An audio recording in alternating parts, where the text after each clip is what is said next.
that says he's an Aborigine. Not because he is an Aborigine, just because he just wants to write on the paper and say that he is. Now he gets the benefits of whatever America was giving out for Aborigines. All right. Let's get it. Paying to play Indian. The Dawes Rose and the legacy of $5 Indians. Paying a commissioner $5 to get you an opportunistic white person on a Dawes Rose 125 years ago, which still causes problems for tribes today. It may be fashionable to play Indian now, but it was also trending 125 years ago. And people played $5 a piece for falsified documents declaring them native on the Dawes Rose. The Rose, this is like where they have a count of everybody that's Native American. That's what the Rose is. These so-called $5 Indians paid government agents under the table in order to reap the benefits that came with having Indian blood. Mainly white men with an appetite for land. $5 Indians paid to register on the Dawes Rose, earning fraudulent enrollment in tribes along with benefits inherited by generations to come. So they were able to get enrollment to be a Native American within these tribes. So, say you wanted to be a Choctaw, right? You just signed a piece of paper. Now, you're a Choctaw, pay a little bit of money under the table. Hey, you go a couple dollars right quick. Give them $5. Like, you think of $5 as being a little bit of money, right? Today is a little bit of money, right? $5. But you know how much $5 was in right around the 1900s? I'm trying to get this real quick. I'm trying to figure out. I'm saying at least what, 50,000? No, it wasn't that high. It wasn't that quite that high. Oh, okay. Dropping down to 5,000? No, it wasn't anywhere near that, but it was around $200 that they were paying to get it, right? But of course, their registration for them to pay that amount, like what the article said, they paid under the table.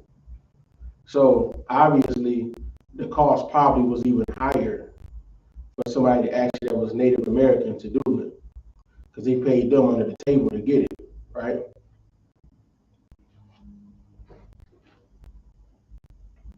So, and it gave them enrollment for generations, right? These were opportunistic white men who wanted access to land or food rations. So they was able to get food and land. They was able to get all of these different things because they had like a little act or whatever that basically was supposed to give,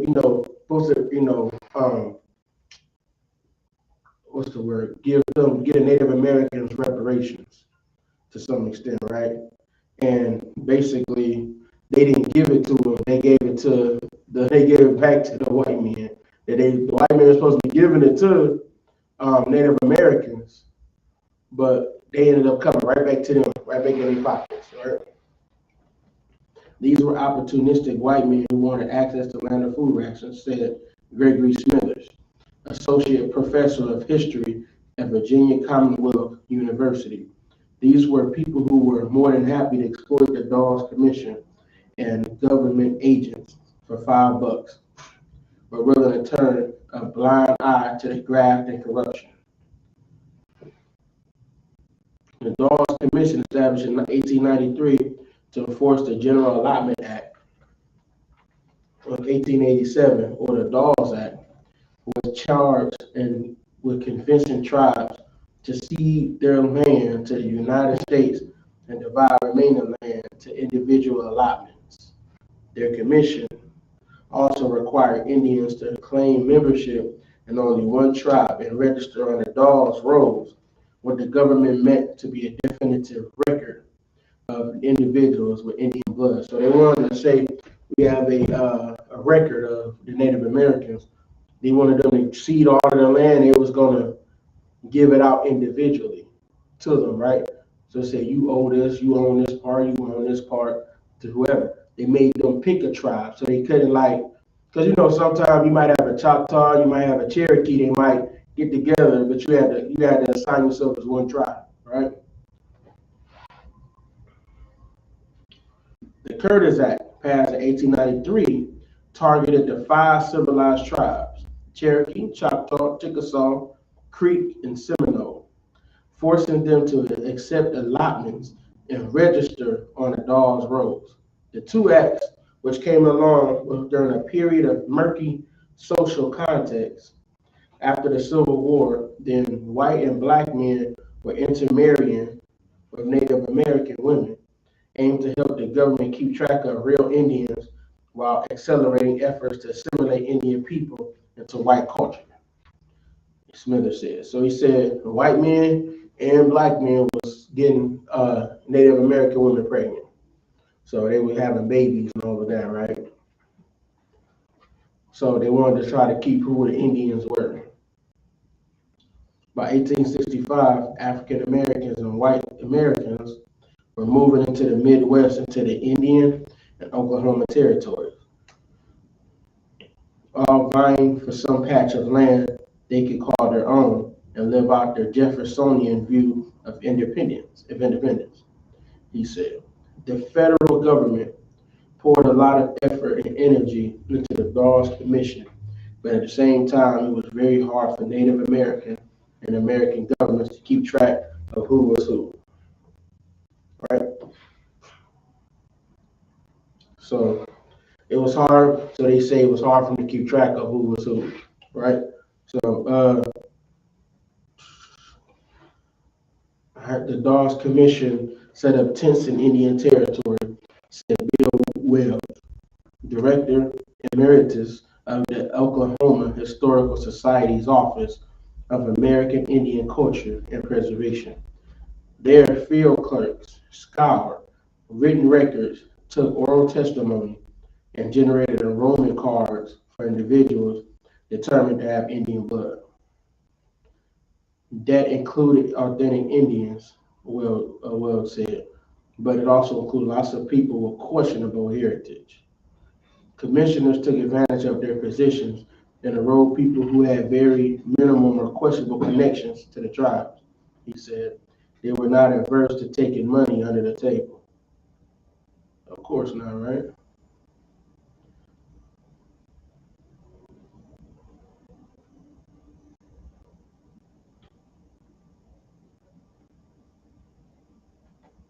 All right. The implications of such shady practices are enormous now, Smithers said. $5 Indians pass their unearned benefits to heirs who still lay claim to tribal citizenship and associated privileges. So now, even though they weren't even Native American, now they pass all these benefits down to they to their seeds, basically, to their children. They pass it down, right? Now we have people who are white who could trace their names back to the rolls used by tribal nations to ascertain who has rights as citizens. He said, that means we have white people who have the ability to vote at large. It means political rights. It means the potential to influence tribal policy on a whole range of issues. It means people have access to healthcare, education, and employment. The implications are quite profound for people who got away with fraud. So our oppressor has been committing fraud since forever. All right, somebody just joined in.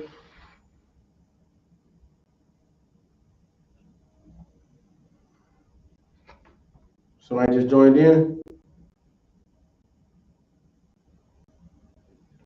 Who's all on the call?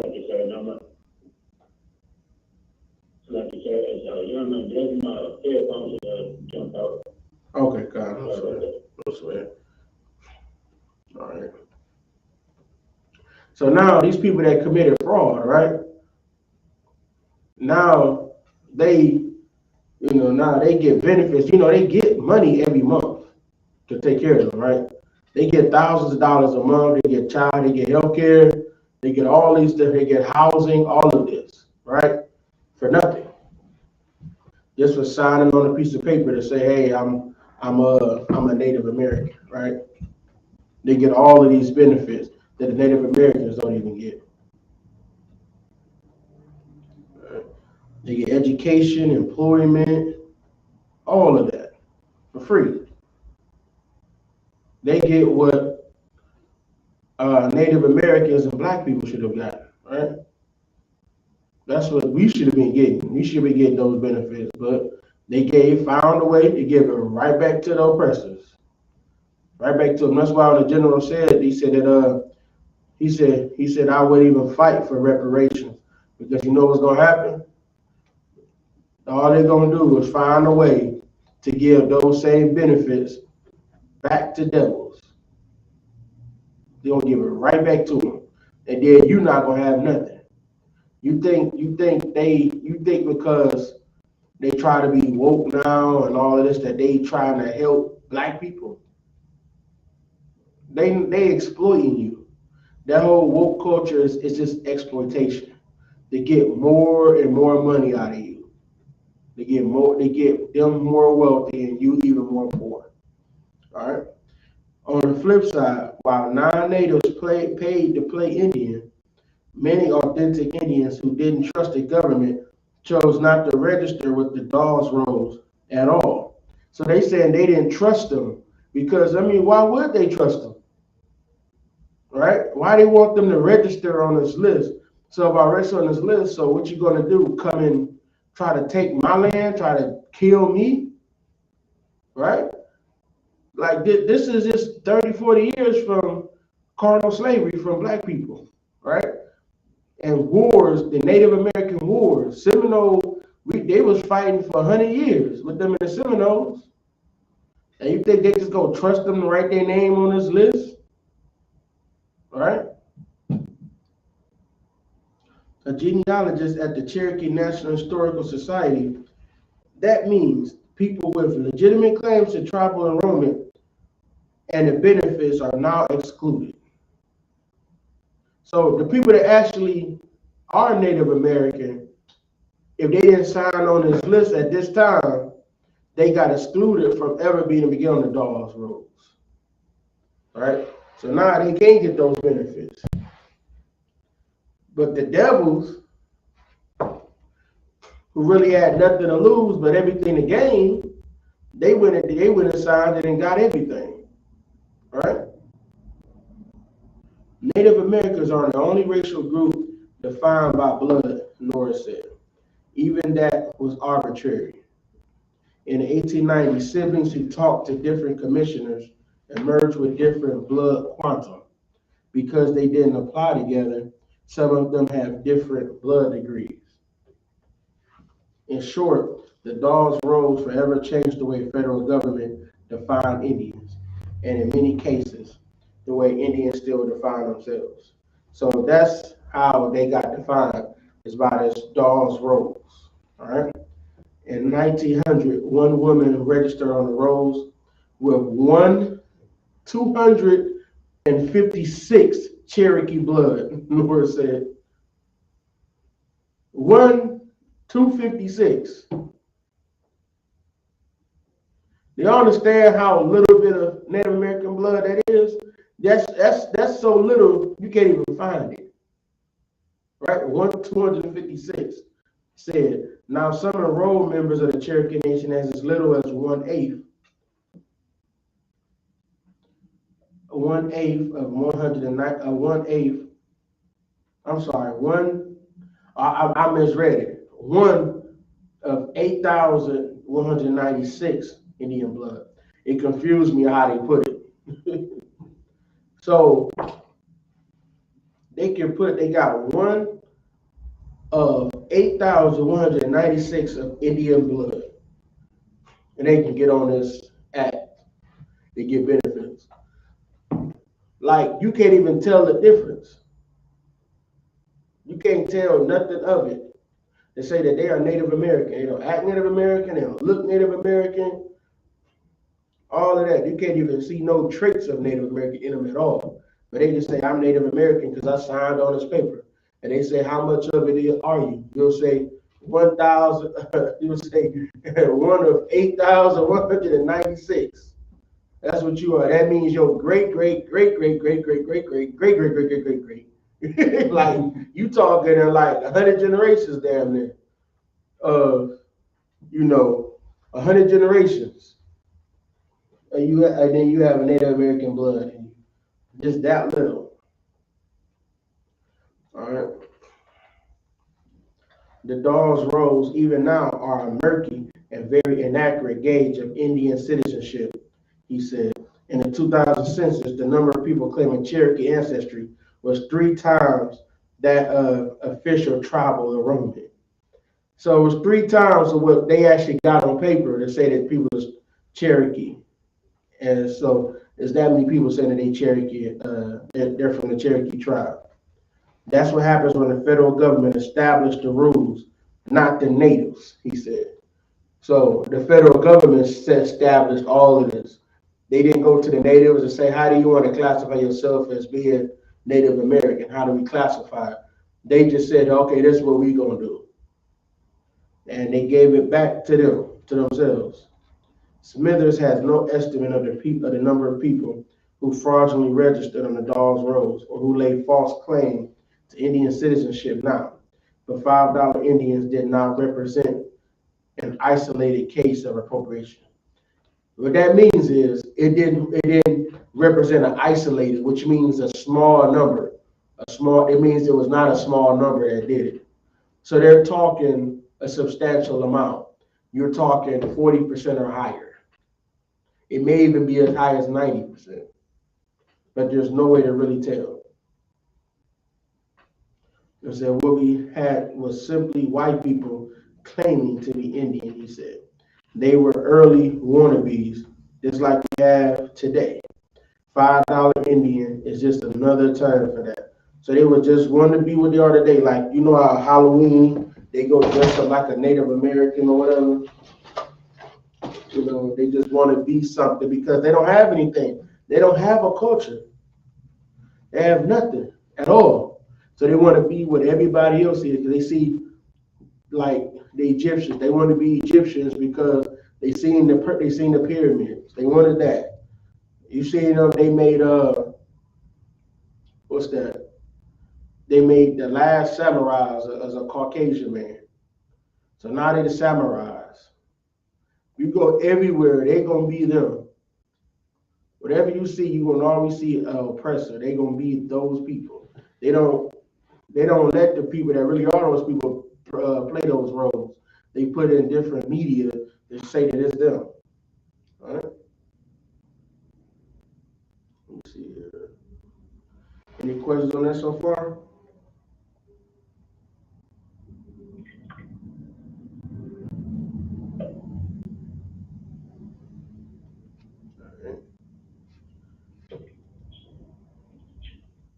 You got a question on that? Shalom, everyone. This is Young Man Charles checking in. I'm saying, Christ, how you to Abba? I'm to say, y'all watching y'all Shabbat. Y'all watching your Shabbat. Let me see here.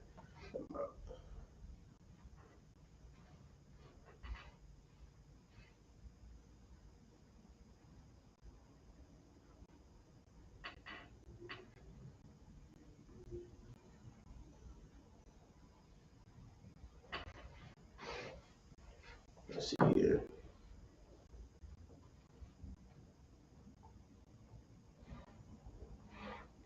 All right, no questions on any of that at all, or y'all good with that?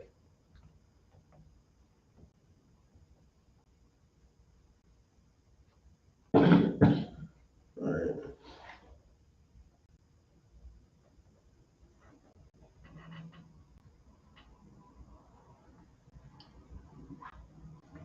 see here.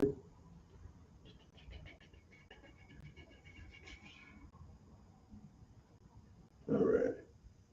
So that's how much it was at that point. So as of, like I said, they were able just to pay $200 and give membership into being a Native American. And that's what I'm trying to see how much they would get. But like I know they were getting, thousands of dollars a month.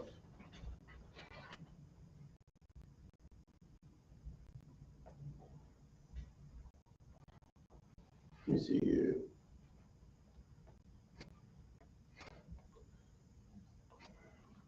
Okay. What was the Dawes Act? The Dawes Act, sometimes called the Dawes Severalty Act, or the General Allotment Act, passed in 1887 under President Grover Cleveland, allowed the federal government to break up tribal lands.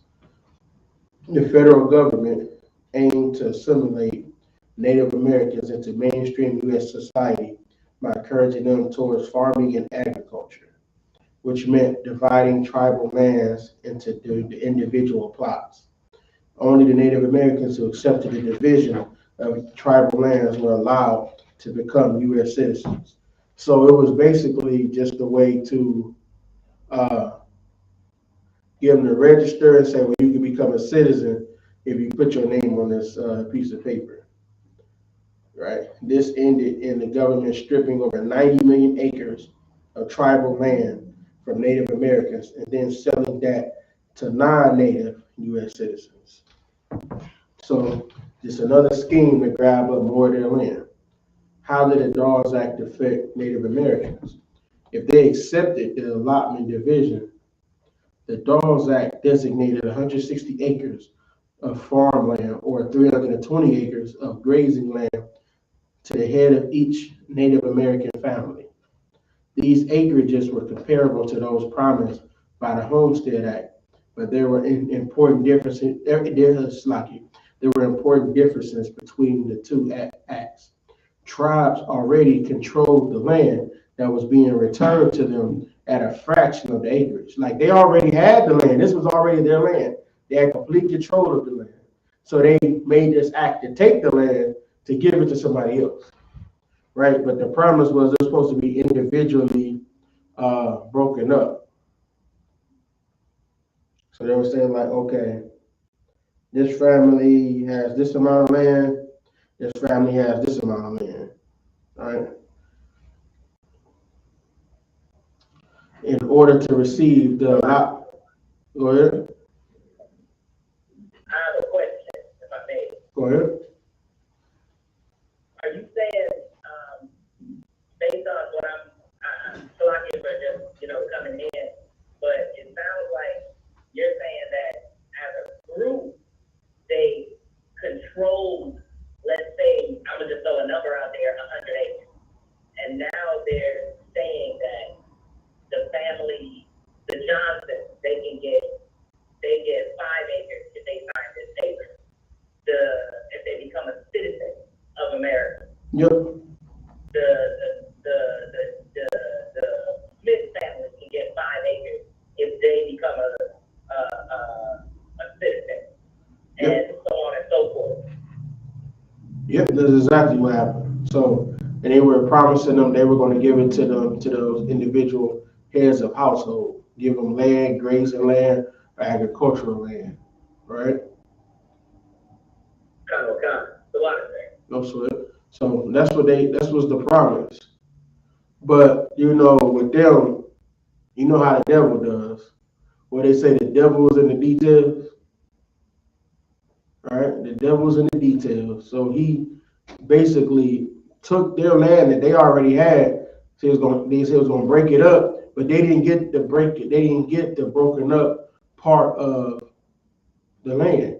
Because like we read like in the last article, they said they didn't trust America no more. Remember, this is the same people that America gave diseases with smallpox and blankets because they needed blankets. They killed their buffalo where they make their blankets out of, and then they needed something to keep them warm, and they put smallpox in it. So then they got sick and died. And you think they go trust them? Come on now, these black people. You don't trust them like that. Go ahead. Shalom, sir. Trooper Marshall checking in. Hey, Shalom, Christ. So yeah, they don't trust them people. These is black people. They don't trust them Caucasians. All right.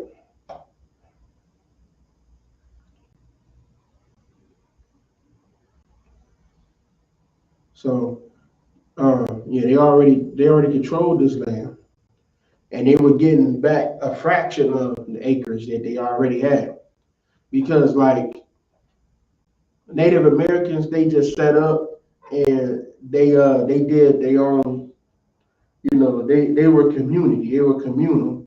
So there's certain people will go and do the grazing with the animals or whatever. There's certain people would do gathering of the crops.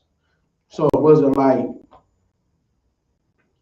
the part of them of this land right here being owned by somebody was like foreign to them, because they didn't feel as though they owned the land. This was just their land that they had.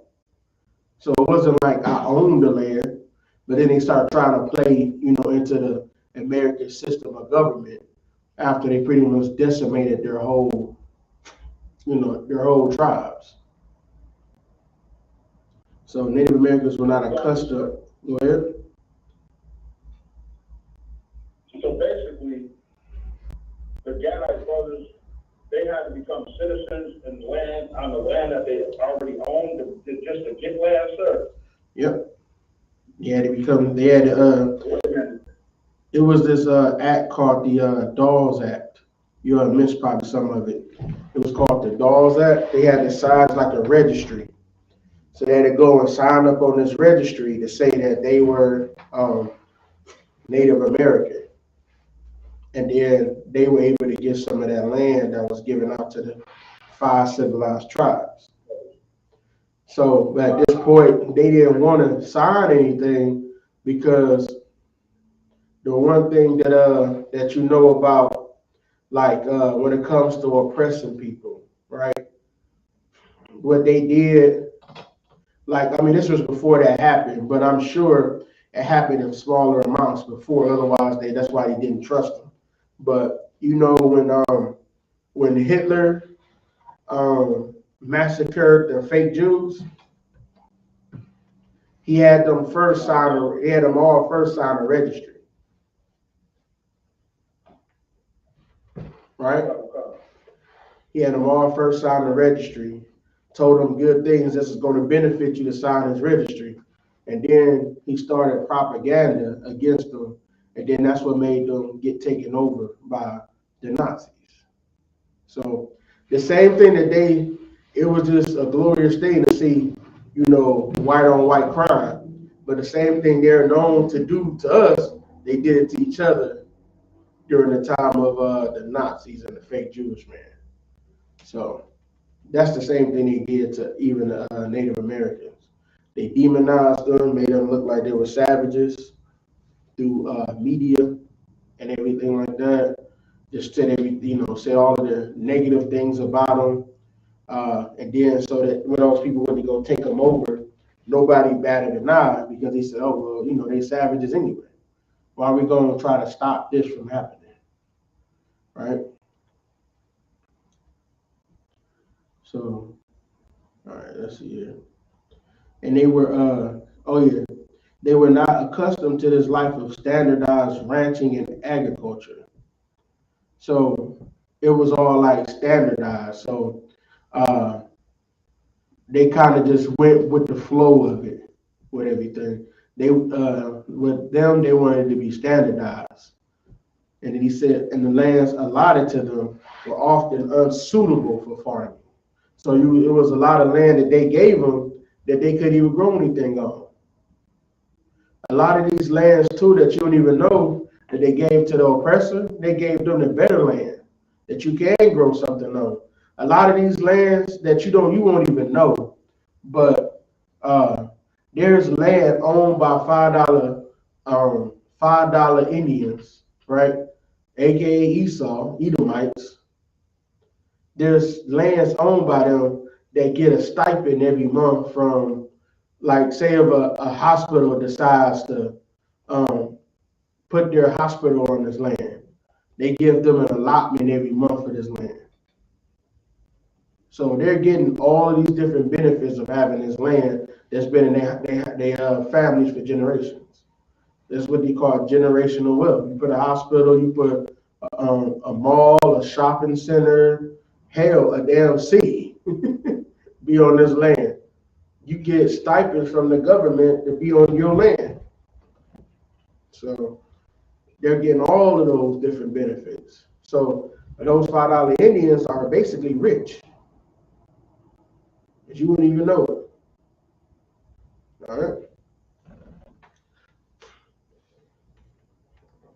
In order to receive the allotment, Native Americans were required to enroll with the Offices of Indian Affairs, now known as the Bureau of Indian Affairs, the BIA. By enrolling, the individual registered themselves with the office, and the name went on the Dawes rolls, which assisted government agencies in determining whether or not the individual was eligible to receive their allotment. Although Native Americans controlled about 150 million acres of land before the Dawes Act, think about it, 150 million acres they had before this act. They lost the majority of it due to these allotment divisions and selling of surplus. So they gave them the part of land that they felt as though they should have. The rest they gave some out to the $5 Indians, the good parts of land to the $5 Indians, because they were bribed, right? The Native Americans didn't have the money to give to bribe the the city officials or whoever was over the Dawes Act. They didn't have the money to do that, right? And then in the rest of it, they sold to other people, and I'm guessing probably at a large discount, right? When tribes were paid for their land, they were underpaid. In addition to scat payment, Native Americans, like I said, they were underpaid for this land. Native Americans were not used to spending money and quickly spent most of what they received. Many were left with little land and little money. Inheritance also became an issue for many Native Americans who enrolled to receive land from the Dawes Act. When younger children received allotments, some did not know how to farm because they had spent their youth in boarding schools. So they forced them to go to these damn boarding schools to simulate them in society. So they didn't know how to even farm on this land. They didn't know what to do with it. Right? They in boarding schools that they pretty much forced them to go to. Right? Was they teach you how to, curtsy and all this BS, which side is the steak knife and which side is the butter knife go on. This is what they learning. Right? BS. They learning all of this stuff, right? Proper mannerisms of the devils, instead of learning how to actually cultivate their land and do something with it. When there were multiple inheritors, the size of the plots was too small to divide among children and still be suitable for farming. They gave them so little that once they tried to, give it out to their heirs, they couldn't, it takes a large amount of farmland to support a family, right? You can't just live off an acre of land. You understand that, right? You will die trying to live off an acre of land. This doesn't produce enough for a family. Maybe you personally, you might be able to do okay, but if you got kids, a wife, and all of that, you're not going to survive off an acre of land, right? And you got to remember, you got to have a way to, you got stuff that's in season. You're not going to be able to grow those things. You harvest things in the fall. So it's not going to be enough to last the whole year. All right. What is assimilation? Assimilation was a major goal of Native American policies on the late 19th century. Assimilation is the process of taking individuals or social groups and absorbing them into the mainstream culture. So this is what they did when they went to those boarding schools. They had them assimilate, teach them into the mainstream culture, which is their culture, which is, trying to look clean and be pure, but all in behind closed doors, you a damn devil. Right? After families claimed their allotments, any remaining tribal lands were declared surplus. These lands were then sold off to non-native settlers. Additional legislation like the Homestead Act further encouraged white settlement of the West. And with that settlement came calls for assimilation. Many settlers viewed native practices as barbaric and primitive. So like I said, they started putting all of their native things, like we do the dance the dance that Native Americans do in a circle or whatever, they consider that barbaric and primitive, right? Seeing assimilation as the only option for coexistence. So not them coming to our culture, we gotta go into theirs. That's how we gotta coexist. Go ahead. Now you saying so heavy about the dancing, talk about brutal and violent and stuff like that, but they make millions of dollars. I was doing that same dance on TikTok and YouTube stuff and Facebook, stuff like that. They ain't saying they violent out. They just making a profit out of it. Like, okay, this y'all what y'all want to do now. But back then, I'm talking about violent. Now I'm talking about, yeah, it's okay. No, they put their money in their pocket. Yeah, long as they put their money in their pocket. They call it $5. Yep. $5 damn Indians. All right. Let's go here.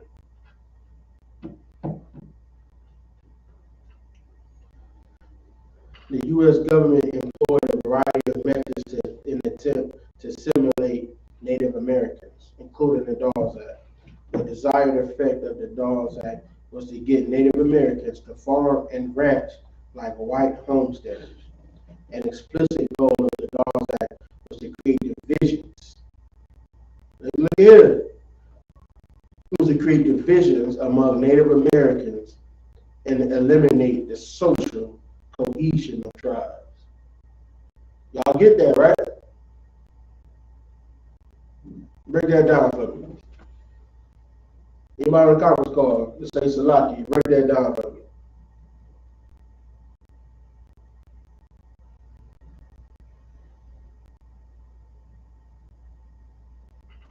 All right, answer the question again, so I can break it down real quick.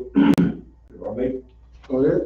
No, ask the question again. So I can break it down. Oh, an explicit goal was the Dawes Act, was to create divisions among Native Americans and eliminate the social cohesion of tribes. Oh yeah, they're like the Dominican and Republic. Okay, they pretty much, they put the image on TV that, light skin are better than dark skin. So they pay the lighter skinned people or some like close to that image, close to that image of beauty to portray themselves as being beautiful. This is the image. This is what a Native American should look like. But really, in terms that we both the same people. We call them the same fathers. We both different shades of brown. So they want to it would be the dark skinned people are look at that light skinned Negro, something like that. Look at that Drake, they grow used to beat up Drakes and shit in the world, something like that. They want to get that image from them. They want to pay money to divide them. Now, so we're all the same people, but we just have different skin complexions. And ain't no different than the slave act.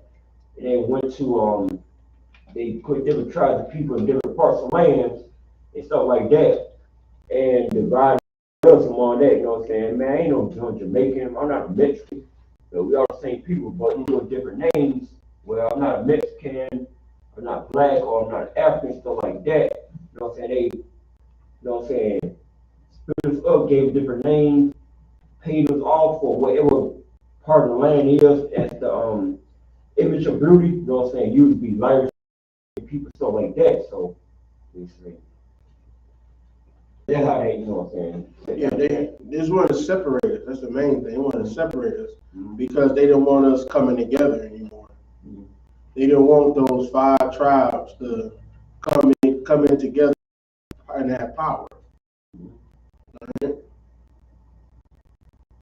So it's just a way to really take them over. So and separate them out.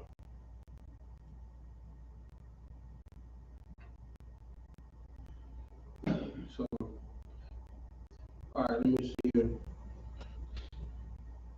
It has 6 goals, the DAWS Act. Breaking up of tribes as a social unit, encouraging individual initiatives, furthering the progress of Native farmers, reducing the cost of Native administration, securing parts of the reservations as Indian land, and opening the remainder of the land to white settlers for profit. That was the whole purpose of the DAWS Act. So it was right the Native Americans not to trust them. Because they know, like, they've been cheated out of their land so many times by signing some damn piece of paper. Right? They sign some damn piece of paper, and all of a sudden, you homeless. Right? This is what they did to them several times. That's why the term Indian giver was made, because they would have them sign something and then not disclosing what was really they were signing, and they said, no, we want our land. They called them Indian givers, they wanted it back, right? After they, quote unquote, signed it over. And you see this, they wanted to keep them divided and encourage individual initiatives. Do you understand how powerful that is? Let me ask, why would they want them to encourage individual initiatives?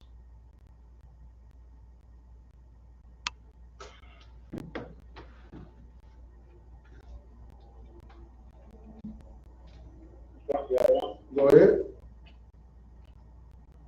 To keep them divided, so they can to make them just speak for themselves. Yeah, keep going. Give me more.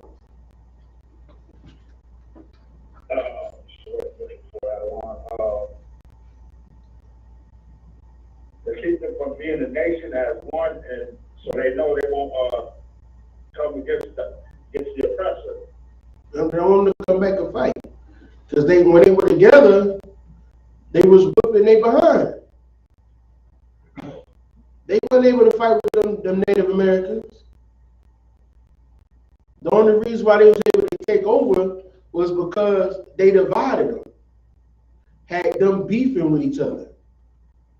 And this was just another way to do that, through paper. Because if you're going to be individuals and not a community, if you're a community, you do what's best for the community. If you're an individual, you do what's best for yourself. So you're not going to fight, because if you get a handful of people that's doing good in this land allotment, a few people doing good, especially those that have the authoritative abilities, I'll put it like that. You let a few of those people, like the shop, I don't know what they like, the chief, like maybe not necessarily the chief, but like some of the people that just had a voice, a higher than normal voice in the community than the average person. You let them, or you propagate somebody up to have that voice, right? You get them land and give them stuff and get them a little bit of power in that community. Now they're gonna keep the Native Americans docile, because if they want to fight, they're gonna have to give up what they have. That made them into an individual and not a part of the community. So like when they oppress you, that's why they'll give certain people money, like they'll give the athletes money, they'll give, entertainers money, they'll give them some money because the first time we want to go and fight and do something, who's the people that try to tell us to calm down and settle ourselves? Your damn entertainers, your basketball players, your preachers. They tell you to calm down because they're already getting fed from America. And if you rise up, then what's going to happen is they're going to lose what they already have. Right? It was in the Bible. You know that, right? The Pharisees coming up against Christ, they didn't want to lose what they was given by the Romans. That's why they sold Christ. If anybody can find that precept for me, I'd appreciate it. But it was talk about when they didn't want to they gave up Christ because they didn't want to lose what the Romans gave them. Right? This is all biblical. This happened in the time of Christ. This happened in the Apocrypha, at the time of the Maccabees. Happened all over. You had people that had certain power and privileges, just like the one brother who, I think it was I can't think of his name, but there was another brother that came up against him, was trying to sell him back to the oppressors, right? And the dude, he killed him. There was another brother. He killed him because he tried to get him sold back to him and to follow the oppressor instead of following the Most High, right? The act facilitated assimilation.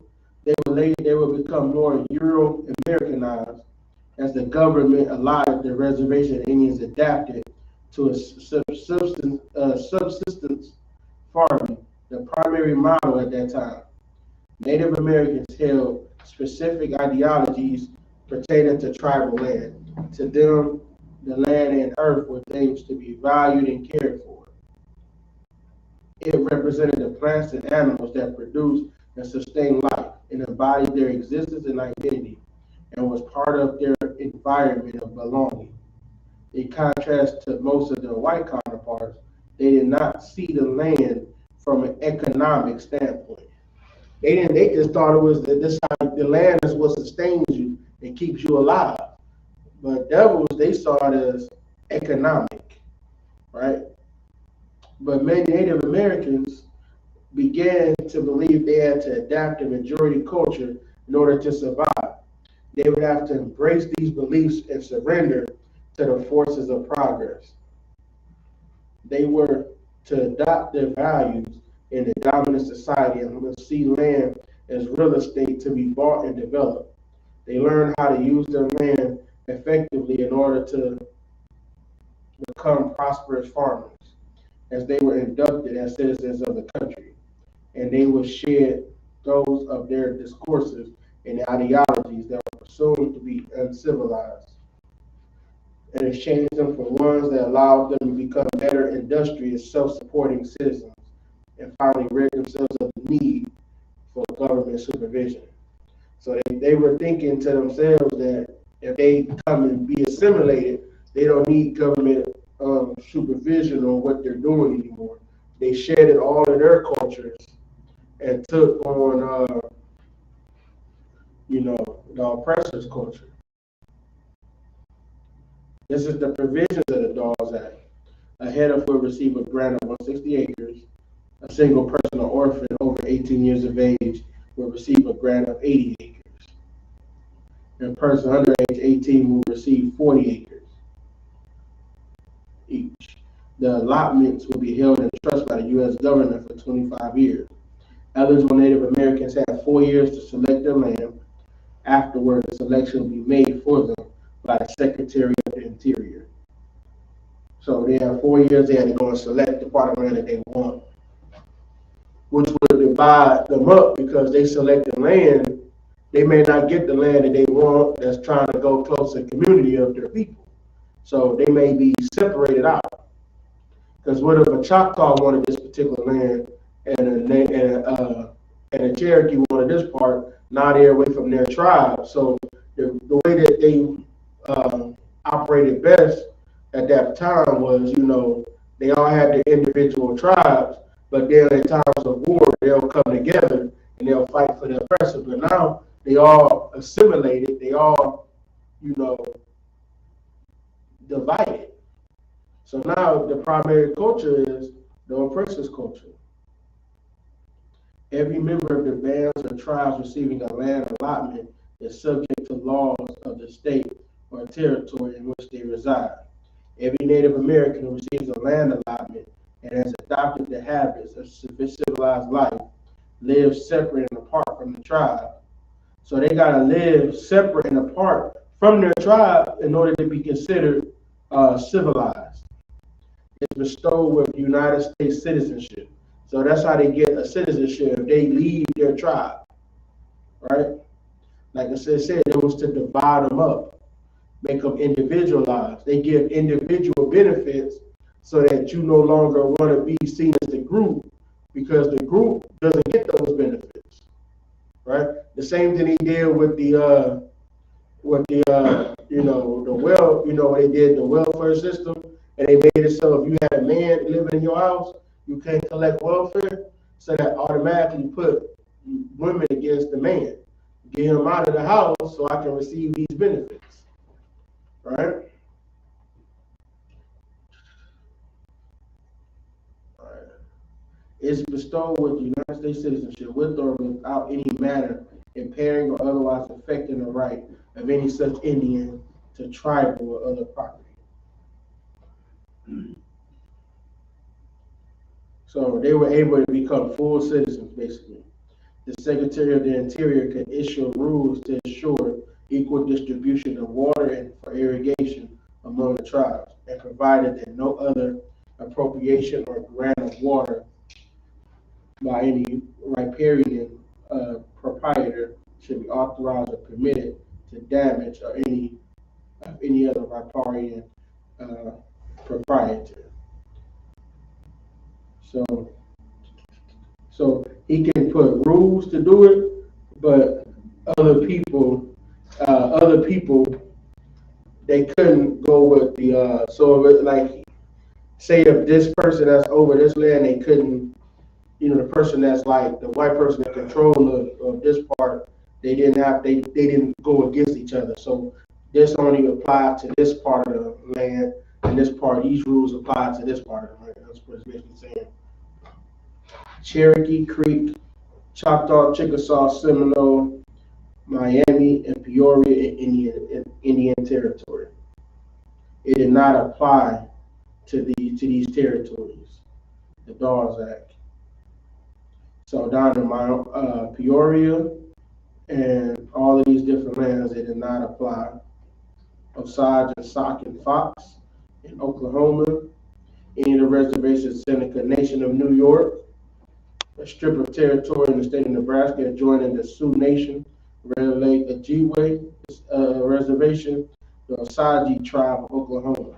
Provisions were later extended to Wea, Peoria, Kaskaskia, and Piankashaw, and Western Miami tribes by the Act of 1889. Allotment of these lands, of the lands of these tribes were mandated by the Act of 1891, which amplified a provision of the Dawes Act. These are the amendments for it. 1891 allowed for pro rata distribution when the reservation did not have enough land for each individual to receive allotments in original quantities, and provided that where land is only suitable for grazing purposes, such land be allotted in double quantities. So, let me see here. Dictionary. Right. This will provide a proportion according to a certain rate. So this was saying in proportion. So if they didn't have the land, they gave it into proportion to what, like, so basically they gave them less land than they even said they were going to give them. So now if it had some for grazing purposes, they gave it to them. So now they would say it's double the quantity of what it was, and it wasn't. So it established criteria for inheritance and does not apply to Cherokee outlet. Now that's the provisions of the Curtis Act. The Curtis Act of 1898 extended to the provisions of the Dawes Act to the 5 civilized tribes in Indian Territory. It did away with the self-government, so they couldn't govern themselves anymore, including tribal courts, because what they would have is their own court system. How they, if somebody does something illegal, they get to prosecute them the way that they see fit. They got rid of all of their what you would call sovereign entity. All of that was gone. It authorized the Dawes Commission to make determination of members when registering tribal members. So it allowed, so only the people that were in charge of this act, that were, the government officials, they were the ones that to make determination of whether or not they're going to be on this Dawes Act to get land. And of course, they were being paid and bought off. So that's why they allowed certain people to get in and get this land. The Burke Act of 1906 amended the sections of the Dawes Act dealing with U.S. citizenship, Section 6, and the mechanism for issuing allotments. The Secretary of Interior could force the Native American allottee to accept title for the land. So now, if they wanted to have all the land, they would make them accept the title for this particular land. U.S. citizen was granted unconditionally upon receipt of land allotment. The individual did not need to move off the reservation to receive citizenship. Land allotted to Native Americans was taken out of trust and subject to taxation. So of course that's why they didn't want them to be sovereign, because if they were sovereign, they didn't pay taxes. So now they knew that now they had to be taxed on this land. So why do you think? So somebody break this down. Why do they want them to get taxed on it? Give me the whole thing.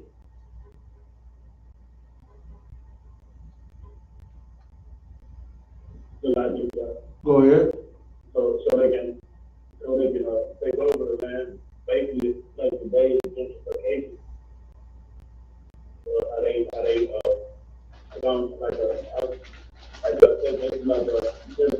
they do they offer old lady like a little bit of money for a house, and basically to make the family that drive like you say in Nashville, like everything doubled up, so it make everybody move out of town. Yeah, you own it, because you mentioned the part I wanted to hear though.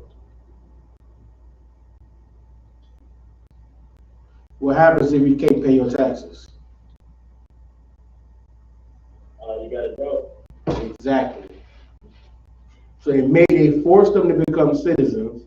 They didn't have to go to the land. It sounded sweet, but what happened is, remember, they're not able, like the Native Americans, they don't have where they live at. There aren't jobs there. There's a little spot in Montana that's like the size of this parking lot, full of Native Americans, and I'm talking about they is like living in a third world country in America. I mean, it's bigger than the size of the apartment, literally, but it's not, the size of the parking lot, but it's tiny. And it's like a bunch of them living there. Like they're too poor to even leave. Just imagine, you that damn poor, you can't even leave poverty. You too poor to leave poverty. Just think about that for a second. You can't catch a Greyhound, you don't have the money for a Greyhound.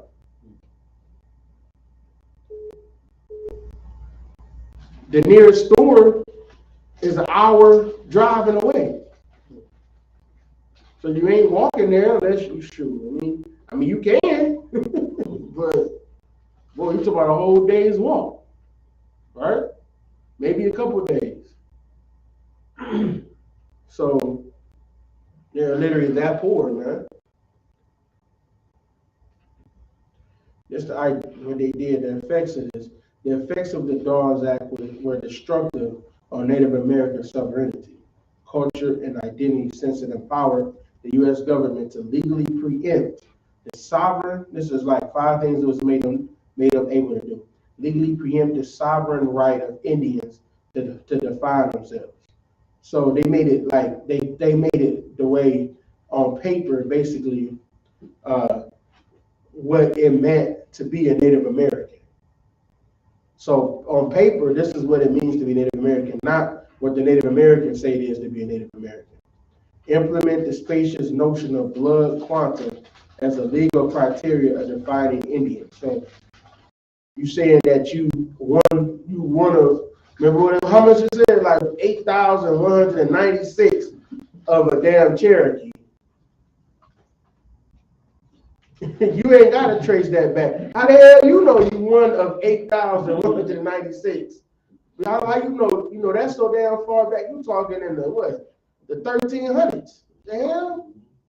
Maybe even 1,000. You talking way back.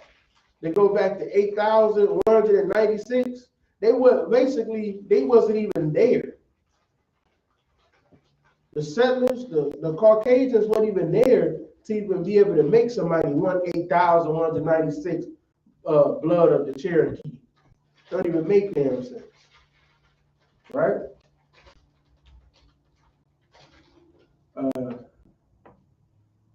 Institutionalized divisions between full bloods and mixed bloods. So some of the ones that got a little bit of, it might be black and Native American, they made them go against each other. But you know who wasn't against each other? The $5 Indians. They was not against each other. Detribalized a sizable segment of the Indian population. So now they got rid of their tribalization. They took away their community, right? So now they're not fighting for the community. They're fighting for self. Legally appropriate vast tracts of Indian land. So they legally made it so that they can appropriate, just give out whoever they please a large amount of Indian land.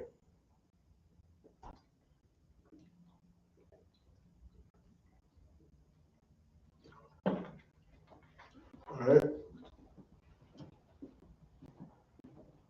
The federal government initially viewed the Dawes Act as such a successful democratic experiment that they decided to further exploit the use of blood quantum laws and the notion of federal recognition as a qualified means for dispensing other resources and services such as healthcare and educational funding to Native Americans long after its passage. Under Dawes, land parcels were dispersed in accordance to perceived blood quantum.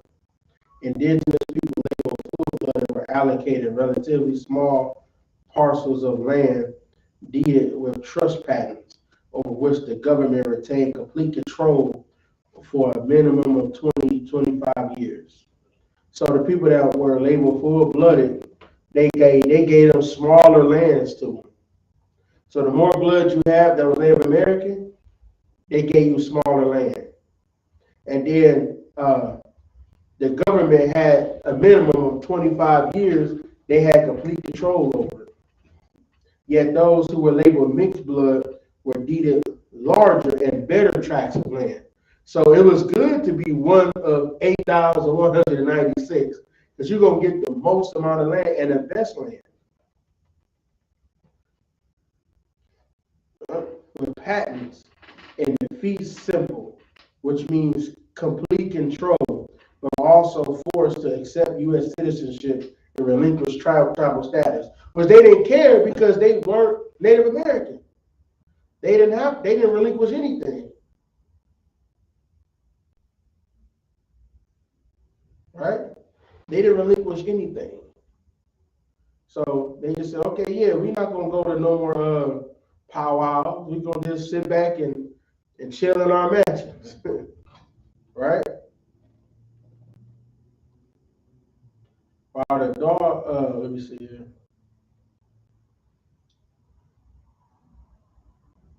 Additionally, Native Americans who did not meet the established criteria as being full blood or mixed blood were effectively detribalized being disposed of their American and Indian identity and displaced from their homelands, discarded into the nebula of American otherness.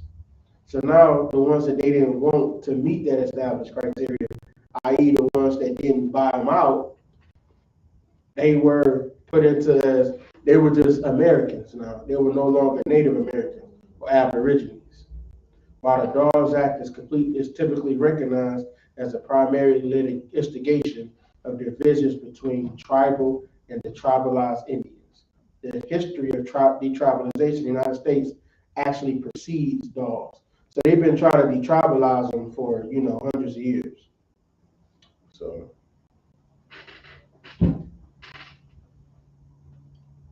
the Dawes Act ended Native American communal holding of property with cropland often being privately owned by families or clans, by which they had ensured that everyone had a home and a place in the tribe. This was a community, right? The act was the culmination of American attempts to destroy tribes and their governments and open Indian lands to settlement by non-Indians and to development by railroads. See, we didn't know anything. Railroads was doing big during this time, right? This is how goods were getting from East Coast to West Coast and back, right? And they wanted to detribalize them, make it so that they're fighting, so now they can build railroads on that land. That was like, the thing about that time. That was the time of that railroad. It was laying the track for the railroad, and that was Black and Native Americans building that railroad, right? What's lucky? Go ahead. Yeah, I'm thinking about how the Labor Day got started, the unions, that's why the railroad got built and stuff like that. Okay, we don't need no more railroad workers, none of that now. So they pretty much went in, took over, took over, and they'll go to land through our railroads. They're kind of like where the Labor Day thing started because of the whites are like kind of want to take over. Well, they want to take place. The poor whites want to take over something like that, or Labor Day started because of all of the unions, because Black people were more highly skilled than white people were. We were more like at doing just everything. We were more highly skilled at doing it, and they paid us less for it. So whites got together and made unions so that they can, get some of that power back. That's basically where it all comes from. They wanted to get that power back because we were better than them, like we always are. We're always better than them. But they wanted to get seen that, and they wanted to keep their jobs and everything like that. So that's where Labor Day came from. All right.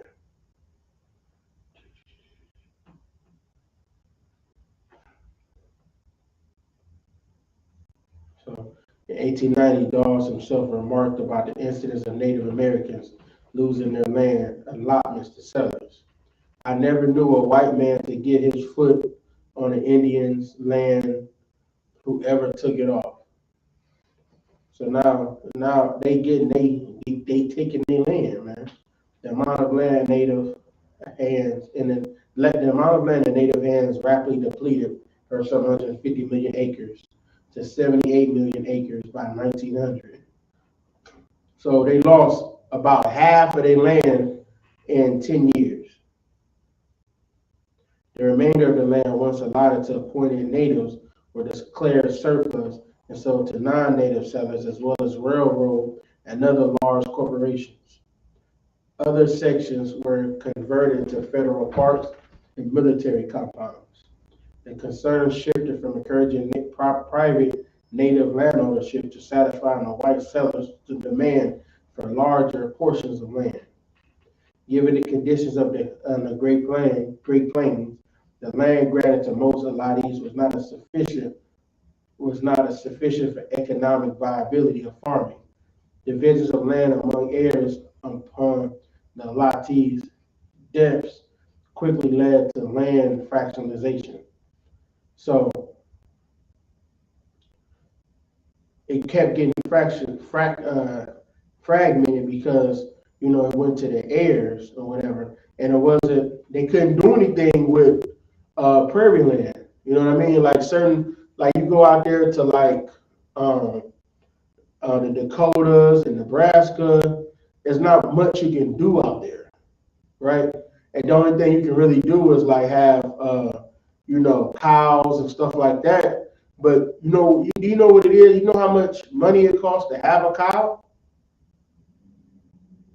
We don't even think about these things. You gotta feed, like, you can buy a cow right now, I think for like 500 to 1,000, like a baby cow, 500 to $1,000, right? And then you gotta feed that thing every day. Or you gotta have a land that it can eat on, right? But you have to have so much land per cow. And if it keeps getting fractioned up, nobody can, you know, everybody got an acre, nobody can do anything with that land. Only thing you have is what, one cow, maybe? But probably in a month, you probably eat up all the grass that's there in the acre. So now you can't do nothing with it, it's too small. And it's the part of land that nobody wants. You can't grow anything on, right?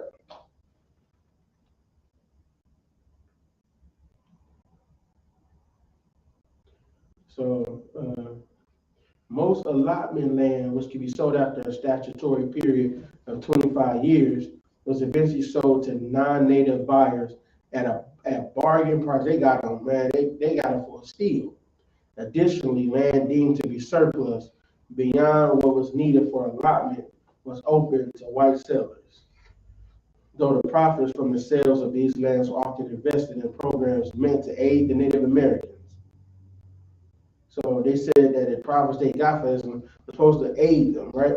Over the 47 years of the Act's life, Native Americans lost about 90 million acres of treaty land, or about 2/3 of the 1887 land base. About 90,000 Native Americans were made landless. So they just took all that stuff. Go ahead. Is that basically how like they ended up on the brothers ended up on reservation? They took out California and everything. Well, they already were on reservations, but they had other land outside of the reservations. The reservations was kind of like the projects. See what I'm saying? But they had land outside of the projects that they can grow stuff on. But they took all of that land and made it so they only can be on the projects. You get what I'm saying? So just imagine, like right now in the ghetto, you live in the projects, but you got land in Clayton County, right? But now they gave you part that nobody lives on, nobody wants to be there. You can't do nothing with it. See what I'm saying? I know Georgia is different because you can do some planning and stuff like that in Georgia, but just imagine this is in the Dakota. You know what I'm saying? You up there where there's not much you can do with anything. And they don't give you the part of the land that people want that's good for commerce. They don't give you that part of the land. They don't get like Memphis. Memphis is like the hub for like everything going across the country. Memphis is like the hub, right? They don't give you Memphis. They give you somewhere in the middle of Kansas, right? I can give you a city, but you don't even know the name. You don't even know where it's at. Shawnee, Kansas. You don't know where that's at. But they got places set up in all these different cities, but you don't even know that that's where they would give them that land. But then over time, they just got it right back from them. So 25 years they held it. They didn't give it to them. And then when they got the land, now they subject to being taxed on it, on land that you so basically it's like you already don't have a job, right? And America gives you a car, right? but you got a payment on that every month. You don't have a job, so what's going to happen? You're going to lose that car. You get a house, you're going to lose that house. Because they keep you away from places where the jobs are. So you lose everything that you had. You can't do nothing with it. All they gave you a liability, basically. And then when they took it from you, they sold large quantities because, like, you can't do nothing. You can't do anything with a small piece of land that doesn't have anything. But you can do stuff with larger pieces of land. You know what I'm saying? You can put an amusement park on it, or you know what I'm saying. You can do something with it because it's large. Even though it's nothing there that you can get natural resources wise, you can put houses there. You can put, you know, whatever. But if your land is so small, you can put 2 houses on it. You're talking $100 a month, $20 a month for somebody to lease your land. You're not talking much money, right?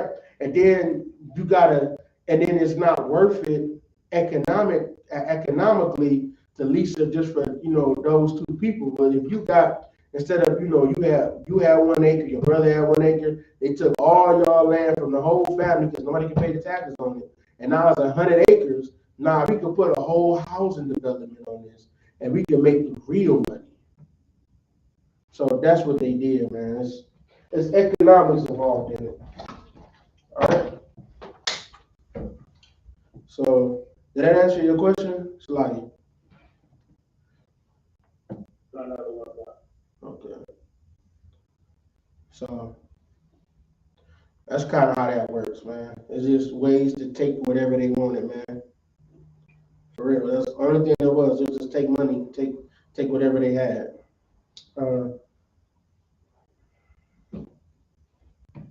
Let's see here. Anything else I want to bring out here?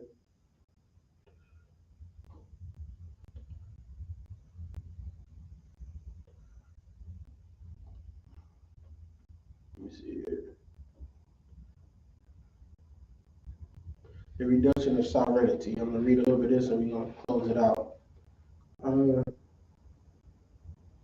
The allotted lands of Native Americans determined to be incompetent by the Secretary of Interior were automatically leased out by the federal government.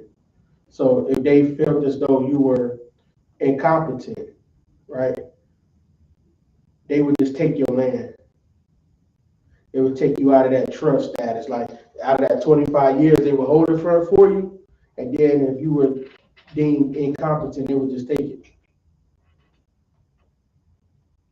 Boy, I swear the white man is the devil, boy. That's right. Damn devil. God, man, this is insane. So they would just take your land.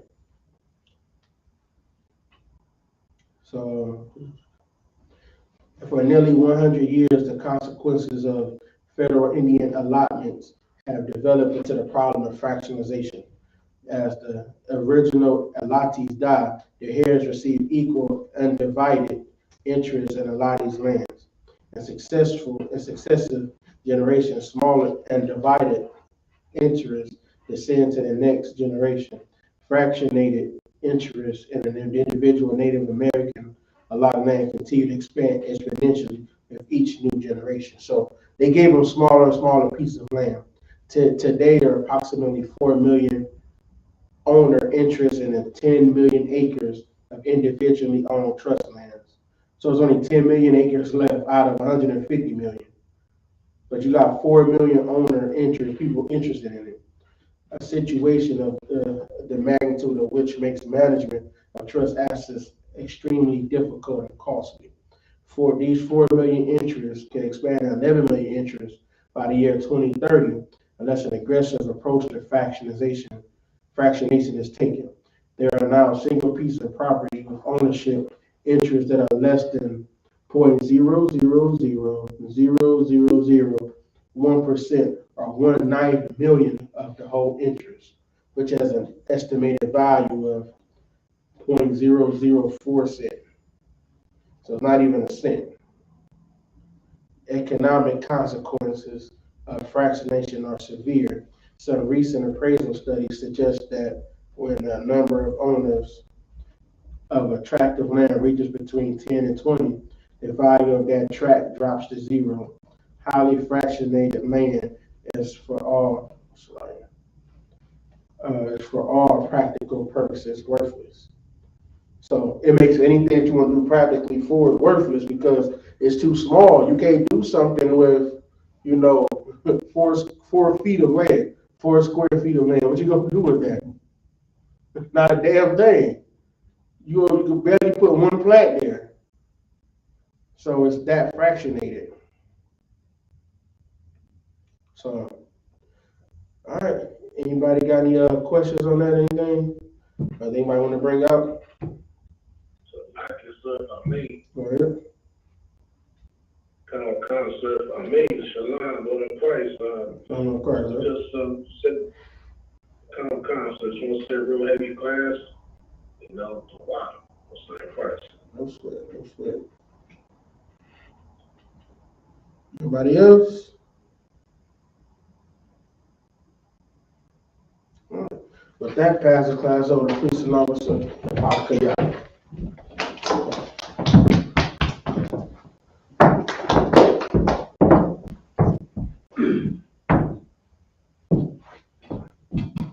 Trumpets. Okay. Talking about this. Here we go. This is I.S.U.P.K's church announcements. We're at I.S.U.P.K start out 1 West 125th Street, Harlem, New York. Room for a new brother and sister. When a new brother and sister come to the school, they're on limits for 6 months. They're here to be saluted only. They're here to save themselves of the world. If they need transportation, the teacher will arrange it. After 6 months, if a brother or sister has interest in a particular person, he or she must get permission from the head to speak to a brother or sister. There is another 6 months in which the brother and sister will court each other. After this 6-month period, the brother and sister will get permission from the head to marry. Tithes, which is commandments. Make sure you pay your tithes too. You know what I'm saying? 10% go to the Lord, wherever your earnings is.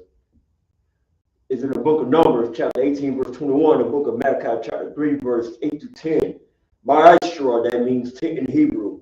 10% of every penny of any increase the Lord gives you. Give to the church department and teacher. Priest fund. Bureau offer a priest not mandatory, whatsoever amount you like to give. The next holy convocation is going to be the Feast of the Memorial blowing the trumpets. It's going to be the first day of the 7th month. It's going to be September 25th, Sunday, sundown. You can also find this in the book of Leviticus. The book of Leviticus, chapter 23 through 24 to 25. Remind Akim and Wakim to check the bulletin board in the hallway. If any brother wants to be true with the school, start wearing all black boots, shirt, pad, headband, and a scarf. And make sure you do this address every time you head to the school. Help be the algorithm. With that, we'll give a walk-her salute to the teacher. Men Israel, Amay Sabat, Amay, Barak, Yahweh Shem Yahweh Shai Baratah. Yahweh Shem Yahweh Shai Baratah. What I just see you in the Lashon Kadash is, may the Most High in the name of Christ bless you.